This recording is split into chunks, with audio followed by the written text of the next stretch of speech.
A lot of times, one of the questions that I get frequently is, do I need a battery? In Pennsylvania, in Maryland, in Virginia, in New Jersey, no, you really don't need a battery. Could you get a battery? Sure. Do you have to have one? No.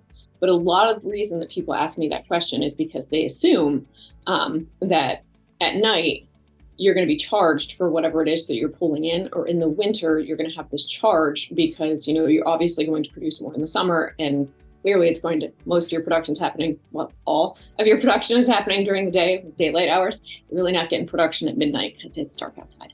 There's a lot of people that hold the misconception that you have to have a battery in order to avoid being charged for when you're pulling at night, which is not really the case. In many states, there's something called net metering. In Pennsylvania, Maryland, Virginia, Delaware, there's one-to-one net metering, which basically means if you overproduce 3,000 kilowatt hours in the summer, when you pull that in the winter, you're not getting charged for it. You're getting 1-for-1 credit for every kilowatt hour you produce. You get that credit. That's also true of anything you produce during the day. When you pull it in at night, you're not getting charged for that. I do warn people to stay away from third-party providers because a lot of them do not acknowledge net metering, and then you are losing a lot of benefit from your solar. I've actually met with a number of people that were mad because they were scammed by their solar.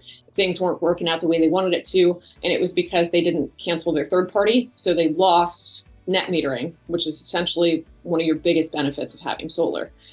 So anybody out there, if you're having issues with your solar and your bill looks a little crazy and you realize you have a third party, get rid of that. That's probably your issue. Budget billing can be problematic too, because they're billing you off of your last 12 months usage, which if you just had solar installed, obviously your usage for the last 12 months is going to be higher because you didn't have any production.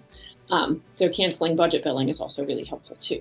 But I wanted to quick show you what it looks like on my bill. I have PP&L. They actually show net metering probably a little bit better than most of the rest of the utilities, like MedEd, West Penn.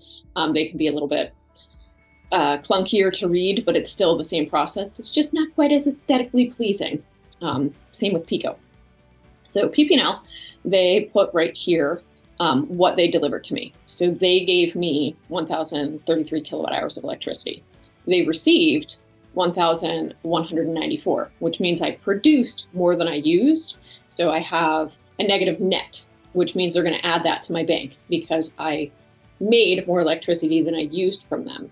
So they add this to my bank. So I actually have a stupid amount of electricity to go through the winter with because we didn't use our swimming pool over the summer. We were losing the algae battle and the hot tub was broken. So we didn't have nearly as much usage as we normally do. So I have this huge balance. I'm going to get a nice check in May.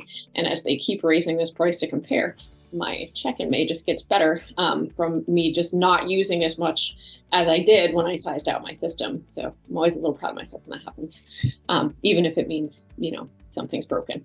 So that's okay. My overproduction check will pay for it. So this number is what they will then pull from on winter months. So like in November, December, January, February, I'm not producing more than I'm using.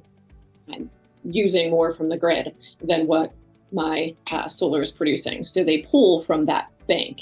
And then, let's say I think this month I'm using about 850 kilowatt hours directly from PP&L. They'll take that out of this. I don't get billed for it. It just comes out of this banked balance.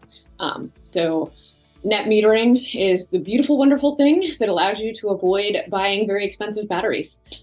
So I'm a big fan of net metering. I like to explain to people why you don't need batteries, because there is a pretty common misconception that without the battery, you're somehow not getting, the benefit of the production that you have in the summer or the production that you have during the day, and you're going to get charged at night. That's not really happening. As long as what you're producing is at least the same as what you're using, you're not going to get a charge for that. To learn more or schedule a call, click the link below.